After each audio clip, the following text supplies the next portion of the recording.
আসসালামু আলাইকুম, আমি গোলাপ। আমার আরেকটি নতুন ভিডিওতে আপনাদেরকে স্বাগতম। আজকে আপনাদেরকে দেখাবো আমাদের কাটিমনের আম বাগানে কিছু কাজ করা হবে, আর সেই কাজগুলো আমি আপনাদের সামনে তুলে ধরবো। আশা করি এগুলো দেখে আপনাদের ভালোই লাগবে এবং আপনারা কিছু হলেও আজকে এই ভিডিও থেকে শিখতে পারবেন।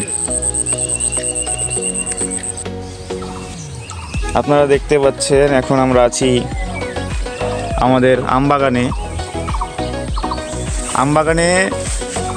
এই দেখতে পাচ্ছেন প্রচুর পরিমাণে সবুজ বা কচি পাতা বের হয়ে আছে।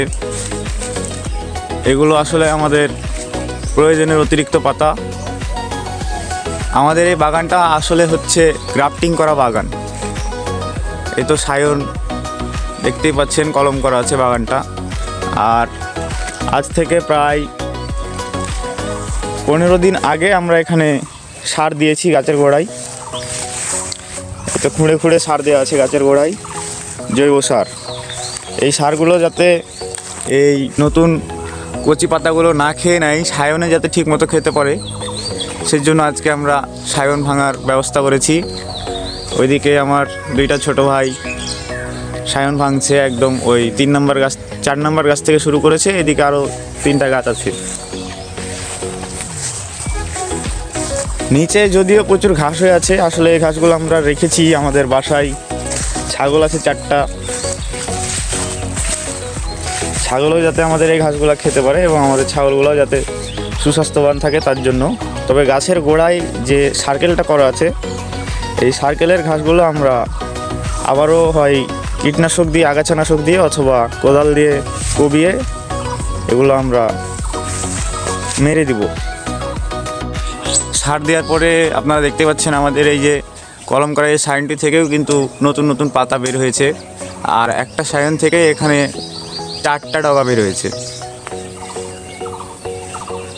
আরও কিছুদিন পরে এগুলো সার খেয়ে বা সারের যে কার্যকারিতা সেটা গ্রহণ করে আরও অনেক তরতাজা হবে এবং তাড়াতাড়ি মোটা হবে। আর যত তাড়াতাড়ি মোটা হবে আমরা তত তাড়াতাড়ি বাগানের আরও যে পরবর্তী কার্যকলাপ আছে সেগুলোতে এগিয়ে যেতে পারবো। এটা হচ্ছে আমাদের সম্পূর্ণ বাগান। আমাদের এই জমির পরিমাণ প্রায় 11 শতক মতো। আর আপনারা দেখতে পাচ্ছেন এখানে এই তো গাছের উপরে আতিকুল আর আকাশ, এরা অপ্রয়োজনীয় কুশিগুলো ভেঙে দিচ্ছে। এই তো আতিকুল কুশি ভেঙে ভেঙে একদম রাস্তায় দেখেন কতগুলো কুশি জমা হয়েছে। এবং যেগুলা নষ্ট ডাল, মানে কলম মরে গেছে, সায়নটা মরে গেছে, ওই ডালগুলো এরা ভেঙে দিচ্ছে, না হলে আবার এই ডালগুলো থেকে নতুনভাবে কুশি বাইর হবে।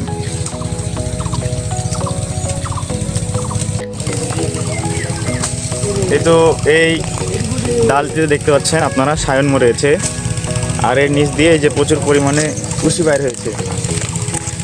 এই ডালটা না ভাঙলে আবার এই কুশিগুলোতে আমাদের গাছের সারগুলো খেয়ে নিত, আর এটাতে সার খেলে আমাদের সারের অপচয়, তাই ওরা এগুলো ভেঙে দিচ্ছে। তো আজকে এ পর্যন্তই। আশা করি আজকের ভিডিওটি আপনাদের ভালো লেগেছে। আর ভিডিওটি ভালো লেগে থাকলে আপনারা অবশ্যই একটি লাইক দিয়ে আমার চ্যানেলটি সাবস্ক্রাইব অথবা ফলো করে দিবেন। সবাইকে ধন্যবাদ এতক্ষণ সাথে থাকার জন্য। আসসালামু আলাইকুম।